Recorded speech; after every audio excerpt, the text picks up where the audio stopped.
the mid lane and pick up those ganks, that he showed his power. And it'll be that matchup in the top against Koro that I think should be the featured matchup today. Yeah, absolutely. But we are going to get straight into Champ Select here for our first game. Jana, the first ban there from Edward Gaming. Rek'Sai quickly following there for Snake.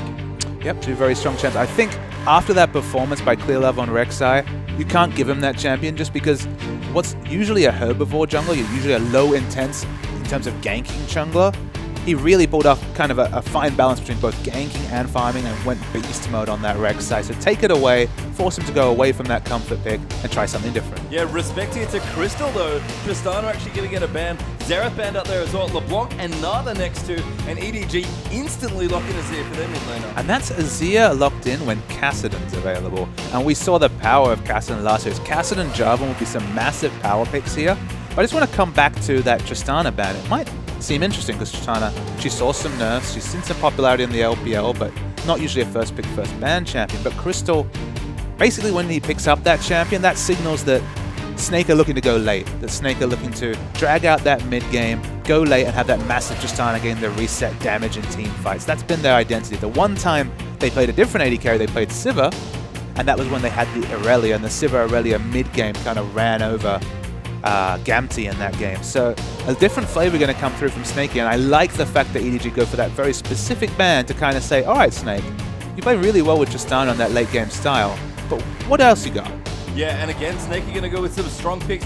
Jarvan there in the jungle for Beast, who's already played Jarvan very well, and Lissandra probably for Flandre in that top lane, which is a big champion for him. Sorry, also Morgana and Sivir going to get picked up here as well by EDG, who are picking very quickly, by the way. And we might even see a sneaky Lissandra mid here, and the reason why I say that is a lot of gap close coming out from Lissandra. If they choose a strong, they've got a very strong ganking jungler in Jarvan, so those two can get on top of Azir quite easily with their long-range gap close and perhaps polish him off. So if they can really snowball on Pawn in the mid lane, that might be a win condition for Snake here. Yeah, and Snake are going to do something very different to the Tristana comps. They have a Nami and now Draven as their bottom lane. I mean, Draven's such an interesting one to watch. I mean, he does have that hyper carry potential if he gets ahead, and of course, with a snowball passive like he has, anything's with the adoration, anything is possible with Draven. That's not what I expected when they went from hyper carry. I thought, all right, maybe they'll go safe, or maybe they'll pull out the Vayne or something like that. But Draven is an interesting one. Yeah, and we were sort of wondering what Snake were going to do when they don't have Tristana. We've seen this, but we've seen aggression. Draven very different, but look at EDG. You know, pick Nunu here and combo with Irelia, almost stealing Snake's strategy away from their first weekend. And I can't describe how scary Koro here, who of course has stepped up so much this season, gone from maybe, you know, the third or fourth carry of EDG to very much their second or top carry, is going to be on Irelia, who has that natural CC reduction, Morgana having that black shield, potentially going to get help from Nunu as well, and of course the Sivir ultimate. It's going to be a turbo Irelia, and if Koro can get going in that top lane, could be massive. And look at this. It's going to be Flandre's Rumble. Yeah, that's a great blocker pick as well of the Irelia. We've seen when Snake like to be a bit more aggressive and play more mid-game focused, they play Irelia. But we've got Rumble this time around, which is a very different champion. Flandre has played one Irelia game and now 4 Rumble games in a row. And as I suspected, it is going to be that Lissandra mid, so expect a lot of focus on mid coming out of Beast here. There is a lot of kill potential onto that Azir, especially early. To the extent where we see a Summoner spell being hovered over here, I can only imagine it's going to be locked in, that we don't see very often competitive at all. The Cleanse looks to be picked up by Pawn in this mid lane. Yeah, and Pawn has had a pretty fantastic showing so far. He's kind of playing more of a teamfight janitor role in a lot of situations. Played a great casting, which you already mentioned as well, and just really loves to get in there. Of course, Fizz, another champion he's known for, but not as aggressive as he was really in top form at Worlds, but just kind of playing with his teammates with depth, having big team fights like EDG used to, and then cleaning up a lot of these fights. And it feels like we're starting to see these top teams start to get some established picks and sort of go in different directions. We saw the amount of priority that was put on Kassadin by OMG, either banned or first pick. Kassadin actually fell through the bans and picks here completely, which when we finally get that big EDG OMG matchup, something interesting to look back and think about. Yeah, it seems like a champion that Flandre probably does play as well, that he could have maybe taken there. So interesting to see that he's going to go back to Rumble. I'm maybe a bit concerned about that matchup because Aurelia does quite well when she gets going. I mean, it's sort of matchup where Rumble theoretically could get ahead if you get snowballed on, but if everything's left to its own little top lane island, you do like Aurelia as we get into that matchup. All right, we are going to quickly have a break, but we'll be back into this game very soon.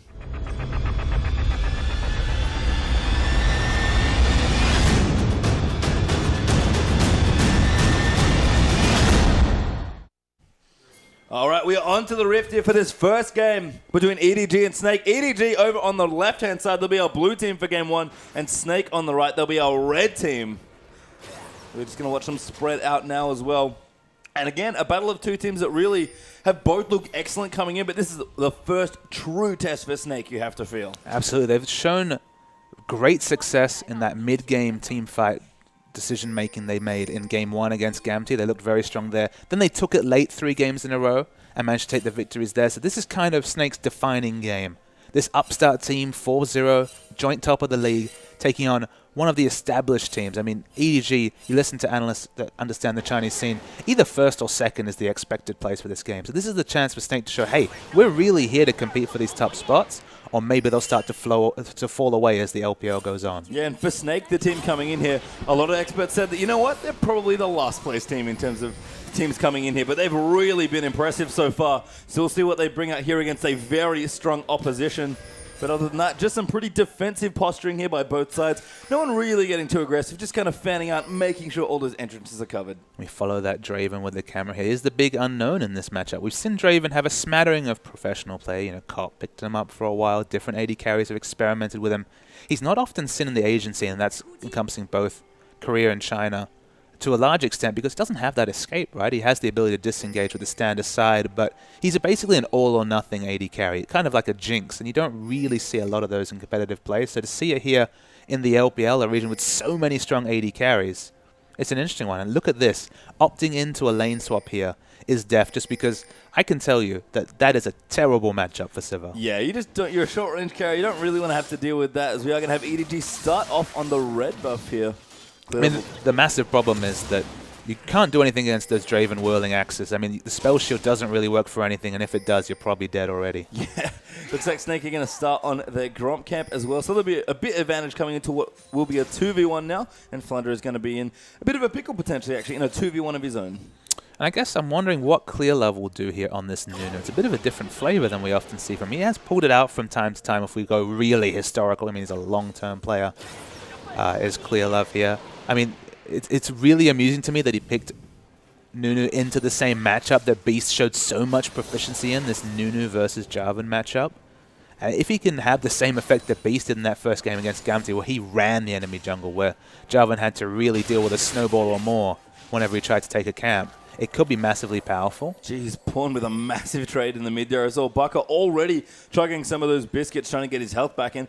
Early dominance asserted here by this Azir. Feels like this matchup isn't going exactly as Baka expected. I mean, the issue here is that Baka has to get very close to the minion wave to get real pushing done. Of course, he needs to hit that first minion and have it line up for his Q, and every time he does that, Born's going to punish him. Yep, as you can see down the bottom. One of the things that I actually sort of like about Snake is that we talk about Flandre being a big player. We've seen how well Beast has played, and sort of everyone's played very well together. But if we look at one play here, is Beast actually going to rotate down and maybe look for a dive or even just a push here? I like that Crystal seems to be the member that they build their team around. Absolutely, and with this Draven pick, they're going for something really obscure here, but has a massive potential upside for them in this match. And I want to say that as you were speaking, I saw Beast coming down for the turret dive. So fortuitous he was that Mouse walked into the lane and showed just when he was, because 1 second later, the turret dive was coming in. Yeah, and Beast, I've been very impressed with his play early on. Whether it's controlling the enemy jungle or being aggressive, initiating fights, he seems to be on top of it. So Snake, again, have looked impressive. This will be quite the game for them to win. And these early lanes off to a reasonable start here. Actually pretty even in the mid there. Baka with a slight lead, and both their 2v1 lanes going okay as well. And Clear Love in his home, which for a Nunu, of course, is the enemy jungle.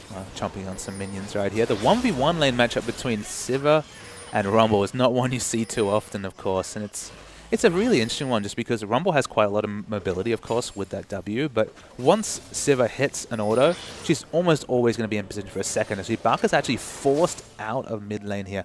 I would have expected, on paper, to see Lissandra do really well in this mid lane, but she's getting punished against a cleanse laner. Oh, Beast there flashes for the first blood and a great bit of pressure that gets that kill onto Sivir, and Deft is not up to the start he wanted. You hit both those electric harpoons and you have quite a lot of CC even at level 1 for that ability, and it paid off right there. The strong ganking jungler Beast, he took down Sivir right there, and that's probably not what they expected. And you mentioned Clearlove's homes.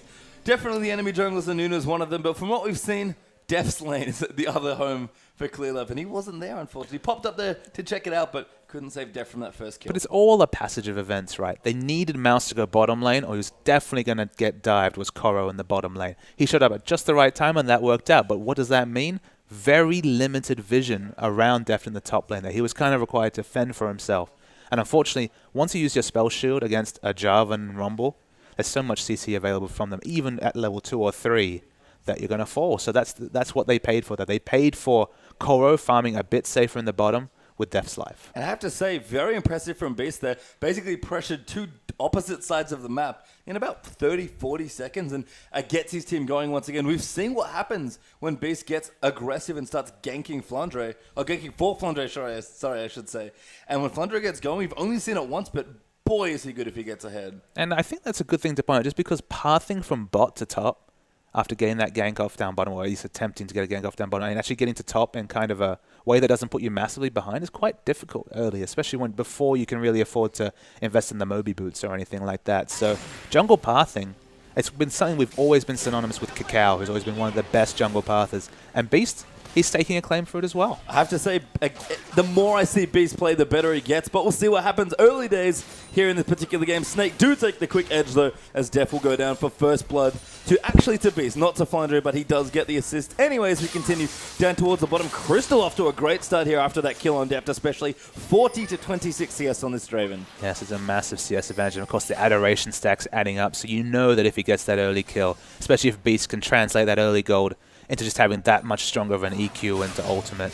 If you can get that adoration stacks and stack them in, it's going to be a massive load of gold for him. Mouse popping his head into the mid lane as well, trying to get a binding onto Baka, who does not fall for it and will keep his life. And now just chugging a potion, but despite the CS that he's maintaining here, he is struggling against Porntazir, who's continually poking him out of this lane.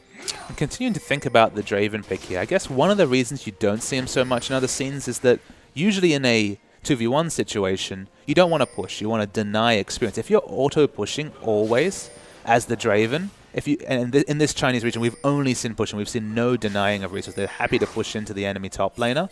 You're able to keep up that passive and really cash in for a massive gold snowball if they can get a kill there. So it's almost like they were set up to really validate this Draven pick, and so far it's looking good. And we mentioned that Snake do seem to like to play around Crystal. If they can. I mean, Flandre gets going sometimes. Beast, can just get all his lands going and they can go from that. But most of the games we've seen has been Crystal and his team really enabling him. It's been Tristana, it's been Sivir. How do you think this team comp enables the Draven pick specifically? I mean, the thing you can say for Draven here is there's so much CC coming out of the rest of his team, so much disengage. I mean, Lissandra can play defensively.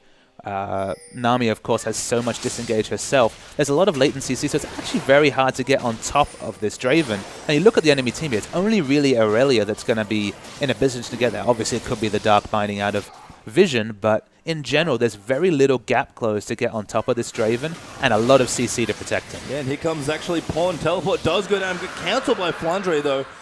Saves a bit of the cooldown, but first Dragon does go to Snake with Mouse up towards that top side of the map. That was expected given the power trough that EDG were in, but Jeff has to be careful here. I mean, those base damages on Flandre are no joke. No, and Flandre again is actually ulted already. Deft, good shield, though, has to keep himself safe. Dodges the next harpoon as well. And Kora's actually in towards the top lane now, maybe thinking about ganking this poor Rumble. He's got to be careful. It's 1v3 very soon. And back does get exhausted. Mouse getting low though. Flandre wants in. He's level 3 is Morgana, but Flandre is going to go down and Koro cleans up that kill. Almost takes a kill with him, does Flandre, but it's a successful move right there. And of course, now the AD carry and support are grouped together. They're going to try and push and get some answering damage on this top lane. Yeah, Beast's going to look for his red buff. Maybe has to be careful though, as EDG could be around there. They've already been up towards the top side. You can see the pings. They find the ward. They even put a pink ward down just to make sure they can protect that buff. And Deft, he's pushing into the top lane. We'll have to ask for a check on this adoration stacks as we go on right here. No pressure at all on Draven in the bottom lane. And he's just, he's not in a rush to go back. He doesn't need to pick up a BF sword and really start harassing his lane opponent. If anything, he hasn't had anybody in his lane most of this time. Yeah, he's just kind of been free farming here as Def does get the top lane turret. So the gold actually swinging back. It was about 700 ahead before for Snake with their first kill. Now back in about the same favor here for EDG. Koro down the bottom here up against Crystal, but right now in early days can't really fight, especially 2v1. Now if Ella shows in another lane, I'd expect Koro to go aggressive on Crystal here, just because Crystal has, what, probably 2,500 unspent gold at this point. He's going to be sticking on some fat stacks for sure. So if he doesn't have any disengage, Aurelia of course has gap close, has burst damage, has CC.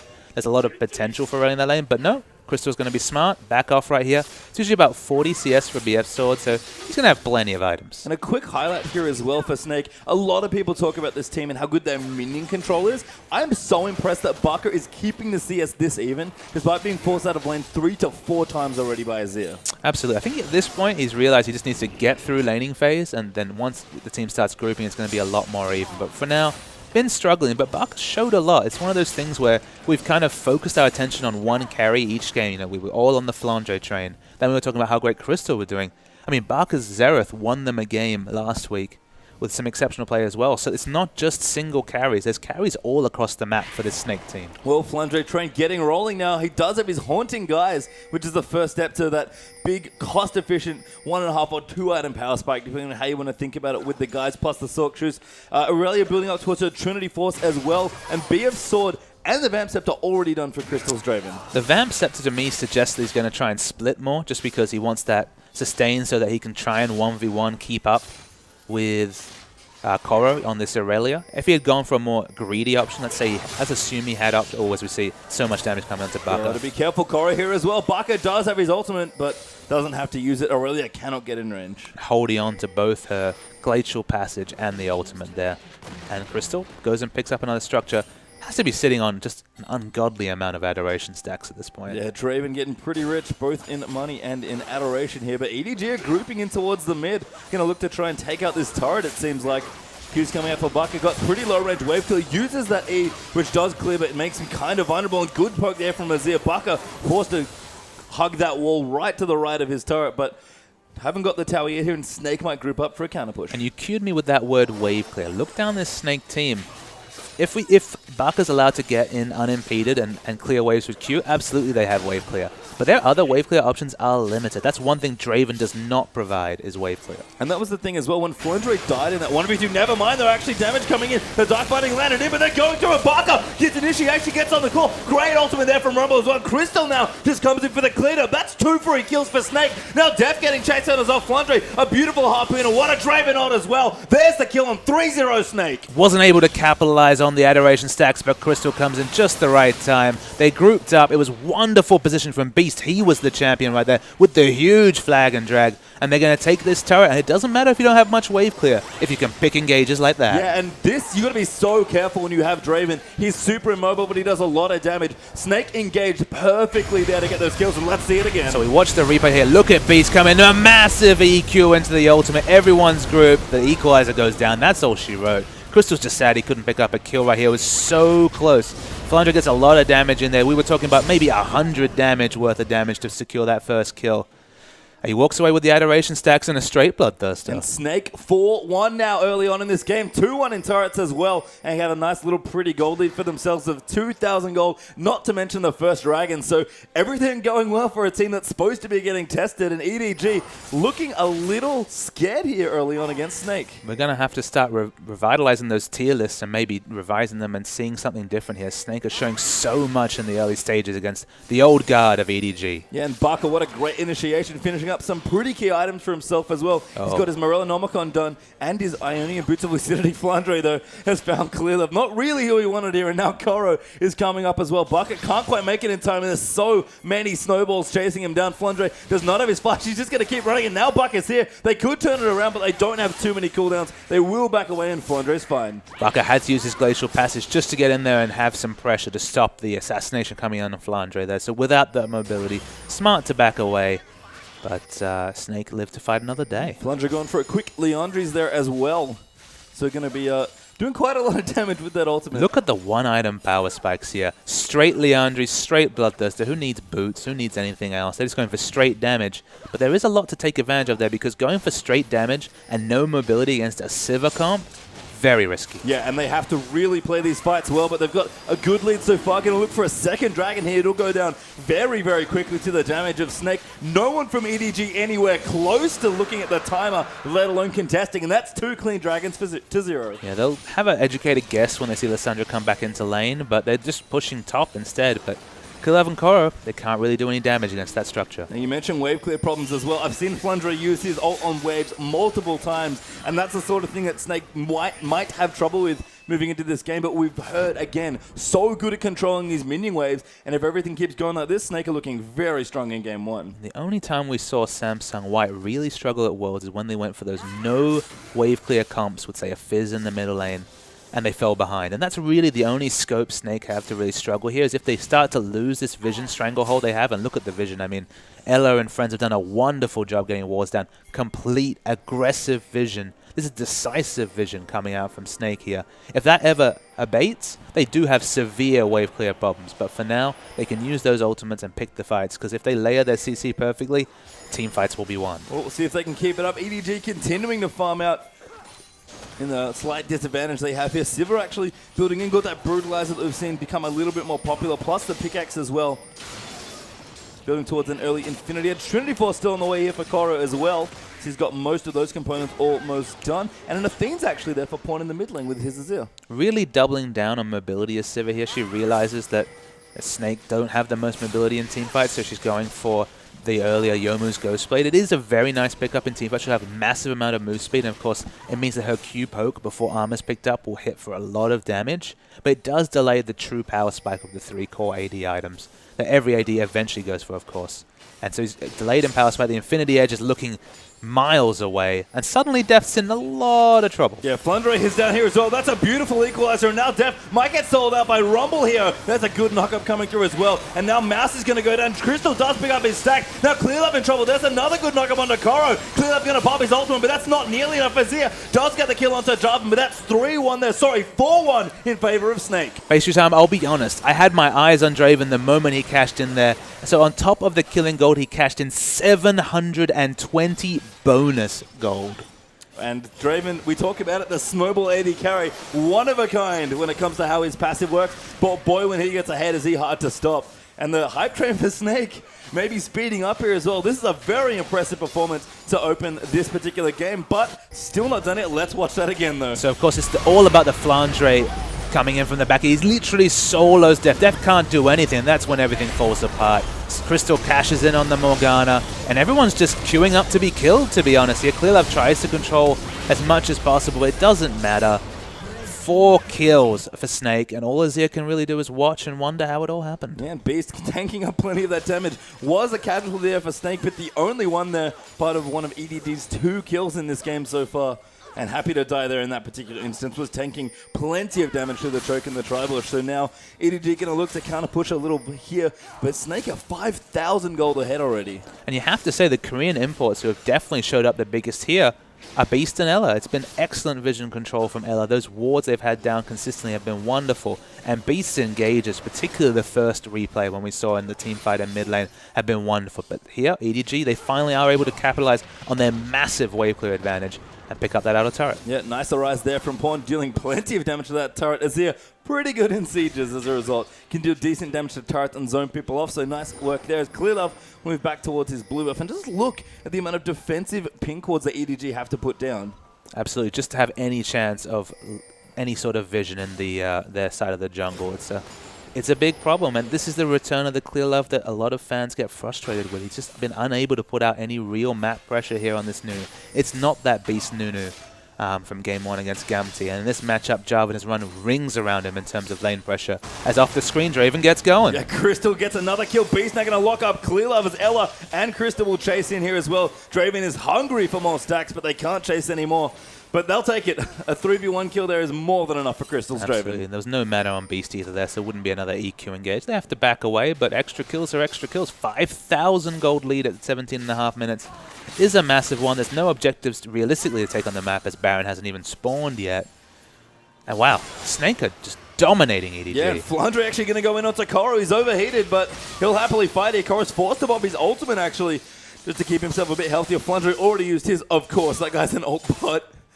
But they're going to go in for this next dragon in about a minute 10. And our question, Papa, coming in might have been, how are Snake going to play? They've played late game, but can they play aggressive if they have to, if they don't have Tristana? Think we might have our answer. The rotations from Snake of what they've won these games. Because you look at the solo lane matchups, 1-1-1 is Koro. He's actually done very well. He can stand toe-to-toe with Rumble in the lane, as is expected in the matchup. And in the mid lane, Pawn's 1-1-0 on Azir. He's done fine. It's all been about their rotations. They've just been taking out Deft at every opportunity. Now, Deft, he's known as that late-game team fighter. We've seen him at Worlds win games with less resources than now. He does fall behind from time to time, but he's been dismantled so far. And on Sivir, you know, a mid-game AD carry who really you pick up for that ultimate and just to kind of go in lane, auto-push, and always be safe and farm up, he's been struggling. And I think, you know, when we talked about Korean players playing in the LPL this season, everyone was so excited. I don't think anybody had Beast and Ella on their list of Koreans they're excited to see. Absolutely not. I mean, their history is murky at the best. I couldn't even really tell you which team they were featured for. They would very much came into the league unheralded. They're new this year onto the Snake lineup. They weren't there last year in the LPL. And they've been wonderful. They've been really impressive in there. And I do love this build coming out from Draven here, Crystal. He's gone for the old school build. This is what we used to see, the Legolas build, the Bloodthirster into the Last Whisper. It's all about getting maximum damage from your Whirling Blade Q. Yeah, third straight dragon going over to Snake there as well. So that's going to help their team fighting prowess and rotations even more with that additional movement. EDG are in the top lane now, trying to take out some of these turrets. Decent wave clear they're coming through for Crystal, who's staying pretty safe behind his turret, although the rest of his team is coming through as well. Buck is actually down the bottom. He'll now recall to move up towards the top. And again, Snake easily defend their tier 2 top turret. Absolutely. They do have very good aggressive vision. And this seems to be the hallmark of top teams, is even when you're losing, getting the aggressive vision. They're looking for a pick here. They've invested so much into getting it. EDG feel like right now, if they can get some picks, they might be back in this game. Well, they've got a lot of space on this map with basically both the tier 2s exposed. So if they get a pick, they can probably make a siege happen and get a tower down. And they're going to dedicate a lot of resources here in this bush. They'll hang out. Is this what? Focus on Snake. They have no interest in going in there. They realize, hey, all our minion waves are pushing and nobody's answering them. Also, I can't see anything in this jungle. And that's the mark of a top team, is they didn't panic. They knew there was no Baron threat. They knew there was no objectives that they needed to fight for. So they said, all right, we'll stay over here until they show. Yep, and they did. Now EDG forced to show themselves here. Return back to the mid lane, but they've got nothing to really go on. There's maybe some minion waves pushing in other directions as Crystal works on the top side of the map now, but no dragon here to take. EDG don't have a single one, and as you mentioned, they cannot stop Baron now. No, they cannot stop Baron. They don't have anywhere near the damage they need to be able to take down that objective. They do have good damage spikes on all their carries. Of course, Irelia has the Trinity Force. Finally, the Infinity Edge alongside the alongside the Brutalizer is completed on Deft, so it will do relevant damage in a team fight. But this Draven, I mean, even with a build, even against no armor targets, the fact that basically that build is all about the Whirling Blades. If he catches axes in a team fight, Snake will win a team fight 100%. Very nice scrying up there for Deft as well. Managed to spot the 3-man gank that was coming, but Snake just happy to try and push this outer turret and take their third turret of the game complete. No, never mind. Not interested at all, apparently. We'll back off instead as Crystal picks up a bit of additional farm. And maybe Snake should be pressing more of their lead here, but with Dragon down and Baron not really a thing you can contest right now, I think Snake are pretty happy farming up. There's definitely a lull in the game. You know, we're not seeing the crazy engages, and Deft is finally praising the Lord that he's able to get some free farm in the lanes. He's been really, really focused on hard by this Snake team. But as you point out, there's no structures realistically they'll be able to take down safely. There's no objectives to pick up. They're just farming it out, and Crystal's adding to those adoration stacks. Yeah, key levels being coming through here as well. Pretty much both of the key ultimates here, Flandre and Baka, level 11, and been so for quite a while, so they'll have those power spikes here. Experience decent on EDG's side as well, and we do have a Zhonya's now completed as well for Pawn, so items are coming through, but everyone's hitting 2-item power spikes, and Snake is just a little bit further ahead, especially this Draven with all of those adorations. They're smartly meeting the waves when they need to. We see Lissandra makes the move up top, doesn't have teleport, but massive, like unbelievably massive. We're talking about 3.5 minion waves are going to hit top lane, going to pick up all that farm. It's already sitting on a lot of CDR and damage right here. Not a full damage build, as expected. Gets that Zhonya's Hourglass just for so much of annoyance frontline. It's like a pseudo frontliner who has no tank stats, but just lasts so long in that front line is the Lissandra. And the minion waves start pushing. It's the minion waves that we should focus on, I think, in these quiet times, just because that's kind of been Snake's calling card is wonderful side wave control so far in the LPL. Yeah, you mentioned Lissandra going to clean out all those minions in that top wave. That is not an accident by Snake at all. I love the fact that Pawn, who was really bullying Baka in the early stages of the game, has fallen pretty dramatically behind in CS by 30, and all of the other solo lanes are winning for Snake in terms of CS as well. They know where they need to be when the waves are coming, and they just basically farm as efficiently as they possibly can. Absolutely. They have access to so much more farm that EDG has access to, which is a weird thing to consider, but that's just how this game's gone. And that's why we see a 5,400 gold lead, which hasn't grown, but definitely hasn't fallen away, even though we aren't seeing these picks and kills coming out from EDG, from Snake, sorry. Oh, and Baron actually going to get a look at now by EDG. They throw the pink ward down, and Snake may have made their first big mistake of the game, actually. No vision here at all on the top side of the map. And EDG going to look to just steal away this Baron. This happens very rarely, but this is, even with Clearlove using the ulti for damage, should be a free Baron to Edward Gaming. And for all the advanced vision they had in their red side buff, they could not have expected the Baron there. A veteran move from EDG. It wasn't a desperation Baron. It was actually a very calculated Baron. They almost didn't have the damage and health to take it, but they do. And suddenly, they found a window into this game. Yeah, we talk about minion waves giving you vision in the lanes. Unfortunately, they cannot give you jungle vision. So Snake kind of get that stolen away. EDG unlikely to be able to siege aggressively with this Baron, but they're going to get good pressure down, and the golden stats are very worthwhile as well. So we'll see how Snake react here. Corey going to pop down to the bottom lane now, continue trying to get some more farm and make more space for him and his team. And this must be the first time on the 2015 patch where we have a Baron falling before an outer turret is even down. So I mean, those minions up the top lane, once Sivir goes to clean out, are going to be pushing so hard into Snake's side.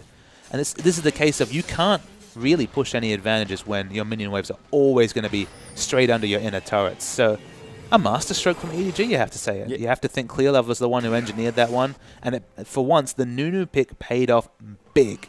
Yeah, you don't often get to take Baron at 25 minutes, but Nunu, one of those junglers that can facilitate that sort of strategy. Korra also taking the bottom lane turret, so 3-2 there in turrets for EDG, with the Baron buff helping on a bit, and the blue buff going over to Pawn as well. So the game resets a little bit. This is definitely going to be 3 minutes of free farm for EDG. It'll be interesting to see whether they compete for this dragon here. But, oh, Snake's been caught. Ella gets bound up. Beast going in there, zoning out Korra. The smite goes down. Here's the teleport for Flandre. Crystal zoning up Mouse and Pawn that was on death, getting chunked out by Baka and Flandre. There's the ultimate trying to chase in there, and Flandre wants it so bad. He gets hit by a binding. Good zonies to keep him alive for now, and he will get out of the CC. Flashes out of the way there, but EDG may be able to re-engage here. The most important about that teamfight is that Crystal spent the whole time basically zoning himself. He was looking for a flank engage on an AD carry, which maybe you can do as Tristana, but it's a lot more difficult to do as Draven. So he wasn't able to get the damage. They couldn't get the first kill down. And EDG, they might actually take out this dragon and finally get on the board. Snake going in potentially. Nunu does get the dragon, so Clearlove will secure that for his team. And EDG were maybe hoping for an exit kill or a slip up at EDG. The veterans they are, keep calm there and take their first dragon. And absolutely the Baron buff opens up that dragon just because you can know for sure your waves are going to be pushing. But that was a lot about Crystal not being able to get any DPS out in that fight. He was staying so far to the side, and a flank engaged as an AD carry just did not work out in that situation. It basically gifted the first dragon and the snowball of objectives back to EDG. Yeah, we talk about enabling the AD carry on Snake a lot because they seem to play around him so well. That was one of those engages where Crystal was just not enabled at all. If he was able to free hit in that fight, that goes so quickly into Snake's favor. Yeah, if he was another AD carry who had a reposition ability, you know, was able to get back in and get some orders off, it would have been different. But that's not Draven. That's not the champion they picked up who's done so well so far. It's one small mistake. It arrests the snowball. But, I mean, Snake are just looking for that next fight and trying to trade on all the item timings they've hit so far. Yep, still a light lead here for themselves. 3,000 gold, not too shabby here, just after 27 minutes in this particular game here. And everyone powering up here as well. Double zone is now complete for both Flandre and Baka in their respective top and mid lanes. And looks like Trinity Force plus a lot of tank items coming through for Korra as well. And also the last wish was done for Def Sivir. Yeah, very clear cost-effective tankiness coming out here. I mean, Draven's not usually a split push AD carry, but there is this situation where Korra will have to enter lane against Draven. Still doesn't have the stats to be able to deal with him, only if he gets very lucky and dodges a stand aside. But Draven's looking strong. He's going to split push. Take this outer turret finally. Long overdue. 27 minutes for an outer turret when you're winning by such a big margin is surprising. But this Baron's going to fall away soon, and the game will reset. You can't see a second Baron being snuck by EDG this game. No, some welcome freestanding gold there for Snake as well. Going to pad their lead a little bit more and jack it up to about 4,000 gold. Pawn here now with his Stinger, so a bit of a power spike there as well for him. Continue rotating in with Baron and the blue buff still ticking away. Baron especially for a little while longer, but not too much more. With no dragon on the map as well. Not too sure which objective these teams want to be fighting for. I mean, Snake just want to fight because you look at the item timings here, there's a significant advantage on each of the members here. We're comparing, for example, Zhonya's Hourglass and Athene's Unholy Grail and a Stinger, some very nice components of a full build, to Zhonya's Morellonomicon and a Void Staff, which is a deletion build coming out from Baka right here. Draven's just finished his Infinity Edge. That is just a disgusting amount of damage going to come out. If he crits on one of those whirling axes, it doesn't matter that he doesn't have any attack speed. If he's able to free hit with picking up his axes, if he does not drop an axe in a team fight, I can't see a situation where Snake lose that team fight just because of the damage we're going to be talking about coming out there. The Frozen Heart doesn't do much to Draven if he's able to catch his axes. That's true. He was going to clear out the Scuttle Crab. Going to nom that away. Slowly whacking it with his fist, but he'll finish it up. And there we go. Get a little bit of extra vision for himself. Baron back up in under 2 minutes now. And I think it's interesting. I don't know where Snake can force an objective. Again, we're going to look at maybe the strong side wave control they've been so famed for. But as you mentioned, they're basically an item ahead of all of their counterparts, at least on their carries. But let's be real here. If that Baron hadn't gone down, what, 5.5 minutes ago, this game might have been finished out by now. That was Snake's ascendancy. They were massively ahead in this game. And they hit the reset button and bought themselves 5 minutes of farm. Is that enough to get on an item parity with Snake? No, but it's able to get them closer and closer to that point. And in a late game situation, one mistake from Crystal on an immobile AD carry like Draven, if he even loses his axe, even if he drops his axe, without any attack speed or crit, apart from, of course, the Infinity Edge, you lose so much damage on that Draven if you drop an axe. We'll see if that slip up costs Snake too much here, as Koro was actually going quite aggressive towards the blue buff, but didn't get himself killed. Mikhail's done that for Ella as well. Very important against the Morgana Dark Bindings especially, although no one really realistically wants to be caught by one of those.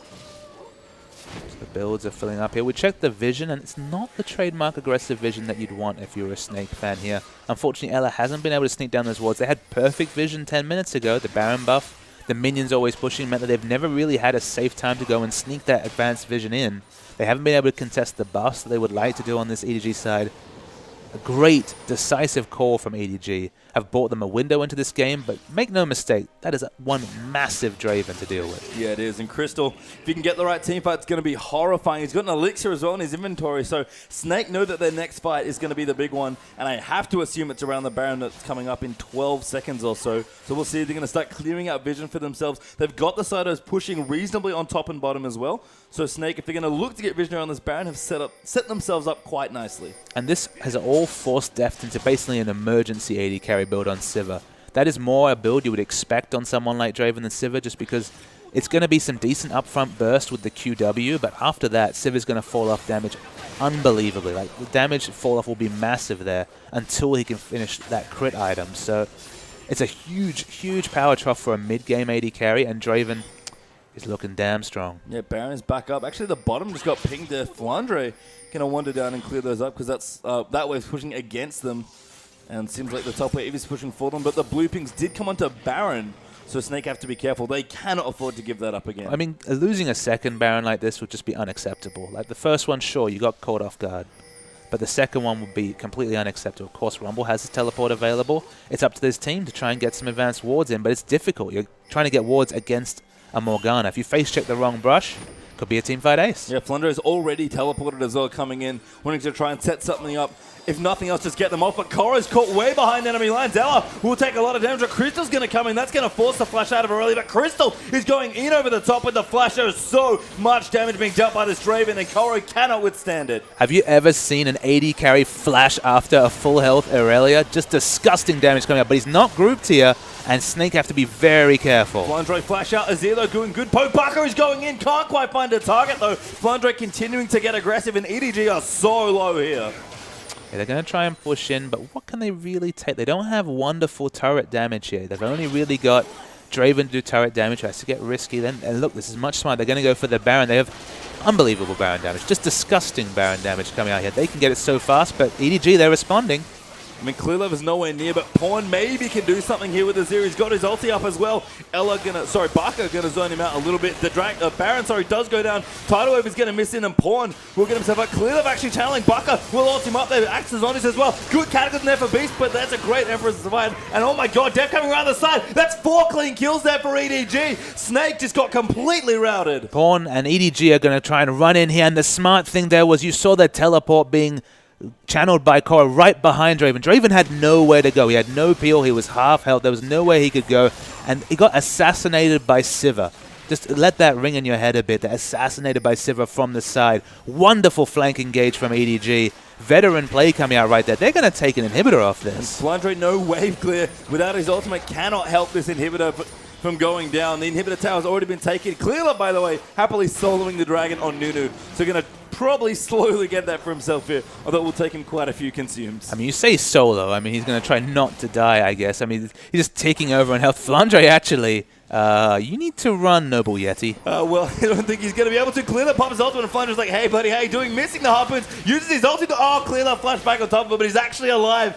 That will give Snake their 4th dragon of the game, though, and this game just got crazy. This game is just insane. The 4th dragon puts a timer on this for EDG. They thought they'd just gotten kind of the match-winning advantage. Like, all right, I don't know how we did it, but we got the flank off. We got the inhibitor. We can just grind it out from here. 4 dragons, however, changes the game considerably. And for all the praise that we've given to Flandre and heard given to Flandre, for all the mechanics, for all the, the top lane god, Flandre to me is just such an intelligent player, and just knowing that, I have to check this dragon now. Absolutely. So smart. It's the knowledge of timers and the rotating of lanes that have shown Snake's intelligence, but they really fell away on that team fight engage there. They allowed themselves to get split off by an EDG who were way behind them in gold. They've closed it to a 2k gold lead. They have their 2nd Baron buff here.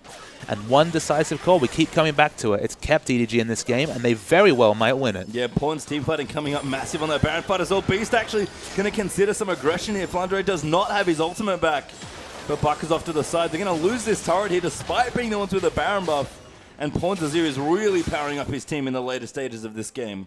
I find it very interesting to see the Banshee Veil pick up on Draven here, just because relegating yourself to catching your axes or losing, 40 to 60% of your damage in a team fight is so risky on a champion like Draven here. I would have really liked to see the static shift for a bit of the extra ranged wave clear and just a bit more auto attack damage. Like, Draven should be focused around catching his axes, that's his kit, but to at least have a bit of backup attack speed and crit. This is all in on catching axes. It's all in on being peeled for appropriately and being in the front line and fighting. So it's a very high risk build coming out from Crystal. And that gold lead that Snake had grown to, I think, 5,000 at one point here is shortened very swiftly in the last 10 minutes or so to just 1,000 gold. Blue buff, they're going to go over to Pawn as well, who's got 3.5 damage items, been sitting on that Stinger for a while, and finally finished a Rabadon's death cap. So he is doing redonkulous damage so far. I mean, everyone's powered up here, but EDG might be more than happy to take it to late game. It's all about Draven, pace your time off, as it often is, the conceited man. But we look at his build here. He's got 2,000 gold on his lane opponent in depth, 2,500 even potentially. But it's just that crazy thing about Draven where if he drops the axes, the efficiency of that gold that's been spent drops markedly. About 40% is the number I'm quoting here. And it's crazy how smart he needs to play in this team fight. We've always seen him struggle once, as we see Beast go in. Beast is absolutely going in, going to get poked out by Pawn, who has to back off there. And Clearlove's Nunu is so tanky, more than happy to sponge a bunch of damage. Koro needs to watch out as well. The ultimate actually goes down for Flandre. Beast is going in. Baka going in there as well. But Beast picks up the first kill onto Mouth. Now Clearlove's channeling the ultimate, trying to zone him off, and Deft is so low. Pawn goes down though as well. Baka with a double kill coming out now, and Deft has almost no health left. Crystal is so close to picking him up. His spells are almost back. Beast is chasing in, and Crystal will use his heal. Always fight to try and get the kill. Deft there will channel Boomerang Blade. A little bit of attack speed, move speed there from Nami, and Crystal going in. One hit, that's enough, and there's the ace. One perfect layering of ultimates there. Once again, Beast and Flandre come in close as Crystal tanks up a couple of towers. He doesn't care. Look at the lifesteal that comes out from every order. It's just disgusting. And Snake take it. The layering of CC there was insane. Picture perfect. We've talked about Rumble Jarvan on our cast 10, 20, 50 times. It's such a strong combo because when it works, my God, it works. And add in Lissandra there as well, and that is absurd team fighting there for Snake. And thank God they've got 4 dragons here. These turrets are melting under Crystal's Draven. They can't get the inhib though. They've forced themselves to back off and play a little bit safer, but now both bases are open. Yeah, both bases are open. It's still such a tense game because, I mean, EDG picked up that inhibitor. Could they translate it into a game win? No. Now Snake pick up an inhibitor, and we're so finally poised. 1 minute 50 to Baron. You have to think Dragon's, what, maybe 30 seconds behind that? We saw a situation in OMG versus Vici, where OMG traded a 5th dragon for the enemy team, securing Baron, then aced them afterwards for the win. And 10 seconds between timers here. If they can sneak a dragon then go to Baron, they're going to win it. If they can sneak a dragon then fight at Baron, they might still win it there. So there's so much up in the air. And there's the last item from Draven, is the Youmuu's Ghostblade. It's not a true attack speed item, but it's basically saying for 6 seconds, I'm a god of damage. Yeah, it really is. And Crystal has just shown such proficiency on this champion. That gold lead, by the way, there was only about 1,000 before. It's jumped to 7,000 after that last exchange there from Snake. So really big lead swinging back and forth here. And these two buff timers, objective timers, sorry, are the big one news for me. You mentioned they're about 10 seconds apart. What do you think? What do you think's most important here? Is it the 5th dragon from Snake, or is it EDG's next Baron? I don't have a exact answer for that. My split-second first impression is picking up that 5th dragon, just because can you imagine the first Draven whirling axe with an extra 6% damage? He doesn't need 6% more damage. He's quite fine as he is right now. So I'd probably go for the dragon and try to rush down Baron, just because EDG have to be on the back foot after what's happened. But speaking of back foot, they're going straight for it. They are going for this inhib, and Snake have no answer right now. Koro's down the bottom running interference with Flandre. And they might be able to force a team fight here, but Snake have to do something. This inhib is looking to go down. Def, he has to be so careful. Baka goes in, beats around the side as well, locks him under the cataclysm. There's the tidal wave, and that's going to force the fight out from Def. Now Clearlove has to be careful. Crystal around the side though, going absolutely insane, gets exhausted, but dodges the Azir ultimate, and that's 5-4-0 coming in for Snake. Koro, Rono you like, buddy, I don't think it matters. So the flank engage from the AD carry there was the difference. It was unbelievable damage coming out from the Draven there. That was some crazy. I've never seen anything like it. Well, Koro's alive, so never mind what I said. He'll be absolutely fine. Is Ella going to maybe make me a liar once again here? Looking for the slow, can't quite find an auto, and Baka is still chasing.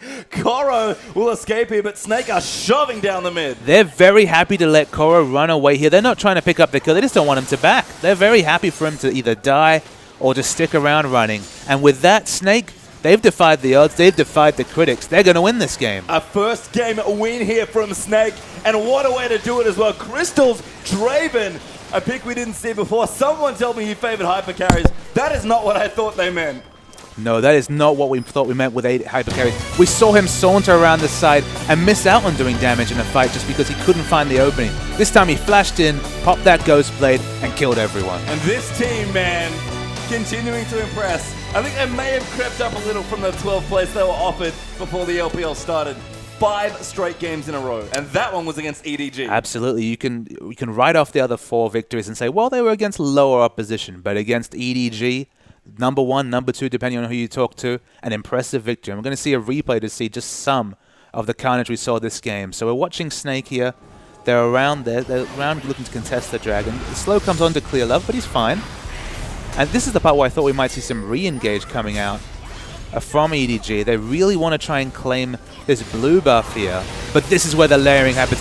Watch this Cataclysm. It's just ungodly the damage you see coming out here. Pawn tries to peel everyone off with the ultimate. It doesn't matter. Everyone is chunked down, and then Crystal's like, yep, I'll catch an axe. I'll zone out Def. They eventually chase down and get the kill, I believe, after an extended yakety sax kind of moment, but this is just a symptom of how strong Crystal is. Remember, 37 minutes into the game, he's basically full build here.